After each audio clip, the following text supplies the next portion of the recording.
Une émission pour et par les jeunes. Proposée par Forgy, la Fédération de maisons de jeunes et organisations de jeunesse. Avec le soutien de la communauté française Wallonie-Bruxelles. Bonjour à tous et bienvenue sur la radio de Forgy Écoute Voir. Alors aujourd'hui autour de la table nous avons Jean-Paul. Bonjour Jean-Paul. Bonjour. Nous avons Jacques. Bonjour Jacques. Bonjour. Et nous avons évidemment notre grand Manitou Jean-Pierre. Bonjour tout le monde. Et alors j'accueille aussi une nouvelle au sein de Forgy, Marie. Bonjour tout le monde, bonjour Aurore. Alors aujourd'hui c'est Marie et moi qui allons présenter l'émission, donc je vais commencer par un petit peu t'interroger pour savoir qui tu es, d'où tu viens, etc. Alors Marie, quel est ton leitmotiv dans ton nouveau poste ici à Forgy ? Eh bien, mon objectif est de travailler avec les jeunes et pour les jeunes, d'apporter certaines de mes compétences pour mettre en place des activités sportives et citoyennes. Alors, comment te sens-tu dans tes débuts ici à Forgy ? Eh bien, c'est pas facile parce que, étant donné que je viens de l'enseignement où on a un programme qui est très cadré, eh bien, ici à Forgy, on est très libre pour tout ce qui est création et aide aux jeunes. Et donc, c'est pas très facile, mais bon, je suis hyper motivée et je reste très positive. Alors, que vas-tu amener à l'équipe déjà mise en place ? Eh bien, j'espère apporter une présence féminine supplémentaire, trop peu représentée à Forgy. Et évidemment, j'espère apporter ma bonne humeur et ma joie de vivre. Et on l'a déjà remarqué dans tes débuts. Alors, qu'est-ce que ce poste va t'apporter dans ta carrière future ? Eh bien, il va m'apporter plein de choses. Il va m'apporter un travail et un épanouissement grâce au contact des personnes qui travaillent avec les associations et pour les jeunes. Et évidemment, l'autre face aussi, c'est l'après-scolaire des jeunes. Donc, ne plus rencontrer les jeunes dans l'école, mais tout ce qu'il y a autour de l'école. Eh bien, merci beaucoup Marie et je te donne tout de suite la parole. Alors Jean-Pierre, il y a de l'engagement à Forgy, peux-tu nous en dire plus ? Et oui, tu n'es pas la seule à arriver et on va renforcer l'équipe d'hommes sûrement. Enfin, on ne sait pas encore qui est le candidat, mais ça a l'air de se dessiner pour ça. Non, c'était pas Georges Clooney. Hein. Non, c'est pas.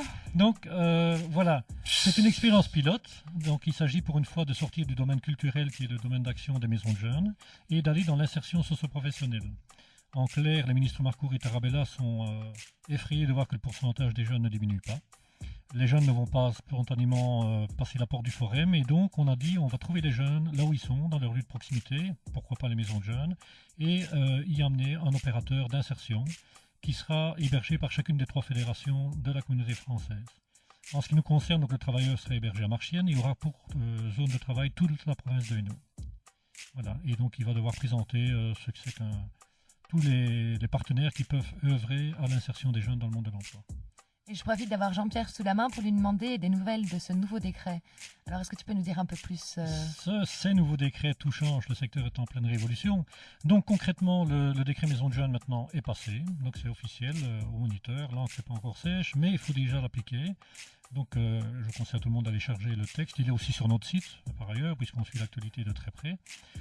Pas de grosse révolution, un bon nettoyage. On précise ce qu'elle accueille. Les craintes que Forgy avait soulignées de doubler la charge de travail en matière d'action collective et d'action ouverte à la population locale, finalement, c'est fini. Donc on a rectifié la phrase qui doublait la charge de travail en distinguant l'une de l'autre. Et voilà, donc c'est tout bon. Maintenant, on va savoir exactement qui fait quoi et pour aller où dans les maisons de jeunes.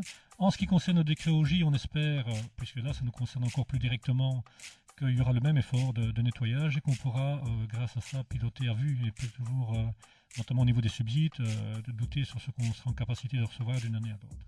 Voilà. Ah ben, un grand merci Jean-Pierre. Alors, un premier morceau de musique qui nous est proposé par La Zone, A-Lover and Cafeteria Dance Fever, Itchy Scratch.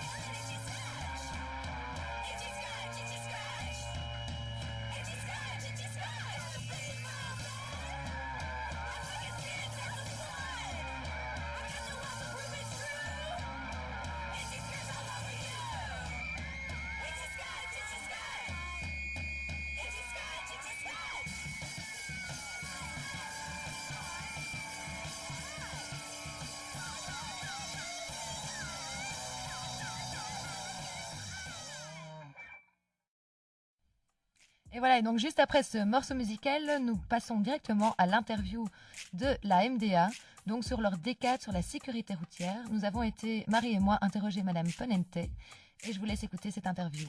Ding dong. Qui est la MDA? Donc la MDA, c'est un centre d'information et de documentation pour jeunes reconnu par la communauté française.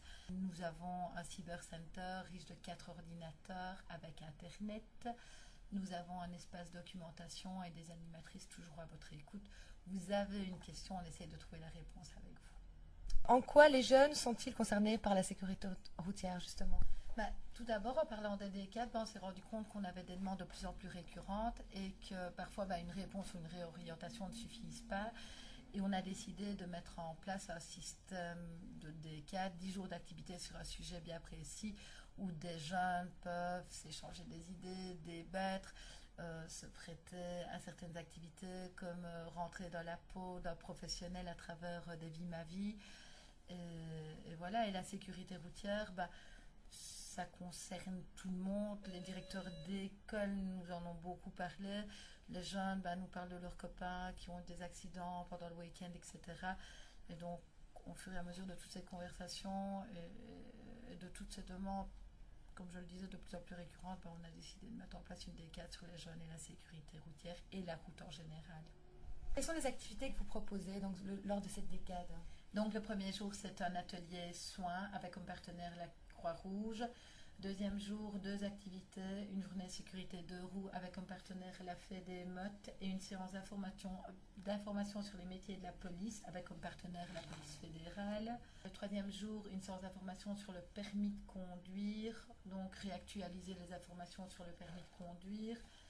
Ensuite, le BEPS, brevet européen de premier secours, avec comme partenaire la Croix-Rouge. Donc, ça se déroule le 8 et 9 novembre.